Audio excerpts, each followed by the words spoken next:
अब हम बात करते हैं राज्य की नीति निर्देशक तत्वों के तहत आर्टिकल 36 का। आर्टिकल 36 में है राज्य की परिभाषा, ठीक है। आर्टिकल 36 में राज्य की परिभाषा का जिक्र किया गया है। आर्टिकल 36 ये कहता है कि भाग 4 के तहत आर्टिकल 36 में राज्य की परिभाषा वही होगी जो भाग 3 में आर्टिकल 12 के तहत निर्देशित की गई है। भाग 3 के तहत आर्टिकल 12 में राज्य की परिभाषा क्या दी गई थी? राज्य की परिभाषा के तहत बताया गया था केंद्र सरकार और संसद, ठीक है। दूसरा राज्य सरकार, राज्य विधानमंडल, ठीक है। उसके बाद तीसरे नंबर पे क्या था? स्थानीय निकाय, स्थानीय निकाय, ठीक है। नंबर चौथे पे क्या था? ग्राम पंचायतें। और नेक्स्ट 5वें नंबर पे अन्य निकाय। तो इसके तहत हमने आर्टिकल 12 में जिक्र किया था स्टेट का मतलब आर्टिकल 12 राज्य शब्द को शामिल कर, ठीक है। यह राज्य शब्द की विस्तृत परिभाषा क्या करता है? आर्टिकल 12 प्रस्तुत करता है। आर्टिकल 12 में हमने बोला था कि आर्टिकल 12 भारत के राज्य क्षेत्र को डिफाइन करने की कोशिश करता है।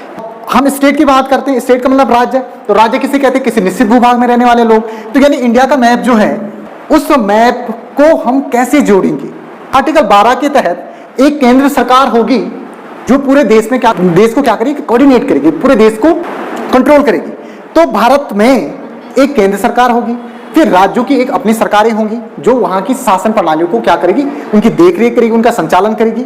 उसके साथ साथ स्थानीय निकाय होंगे, राज्यों के नीचे भी जो निम्न बॉडियां हैं, ठीक, एरिया वाइज, तो उन एरिया वाइज स्थानीय निकायों के तहत उनमें भी कुछ संस्थाएं होंगी जैसे नगर पंचायत, नगर निगम, नगर पालिकाएं, सॉरी, ठीक है। तो वो संस्थाएं क्या करेंगी? क्षेत्रीय स्तर पर काम को करेंगी।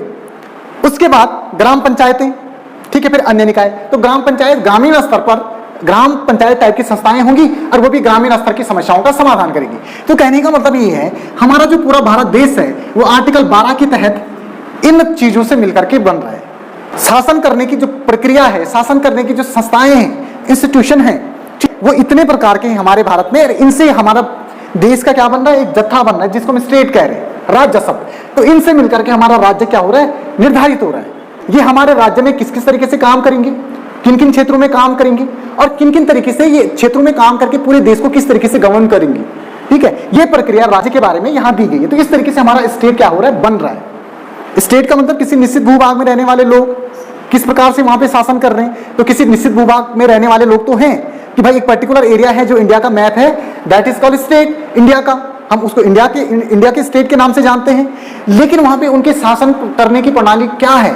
तो शासन करने की प्रणाली या जो शासन करने की जो संस्थाएं हैं वो ये संस्थाएं हैं और ये संस्थाएं पूरे भारत देश को जोड़ रही है, दैट इज कॉल्ड स्टेट। तो ये जोड़ने का काम कर रही है पूरे भारत देश को, इसलिए हम इसको राज्य के परिभाषा या राज्य शब्द के रूप में हम इसको पढ़ रहे हैं कि राज्य के तहत इस प्रकार का सिनेरियो हमारे आर्टिकल 12 के तहत दिया गया है। और इन संस्थाओं से मिलकर के, यानी ये जो संस्थाएं हैं या ये जो सरकारें हैं, काम करने की जो बॉडी है, इन बॉडी से मिलकर के हमारा पूरा देश क्या हो रहा है? बन रहा है और ये हमारे पूरे देश को बांध करके रख रही है। तो इसलिए आर्टिकल 36 में कहा गया कि राज्य की परिभाषा वही होगी जो भाग 3 के तहत आर्टिकल 12 में दी गई है। और आर्टिकल 12 में क्या परिभाषा है राज्य की, हम जिक्र कर चुके हैं।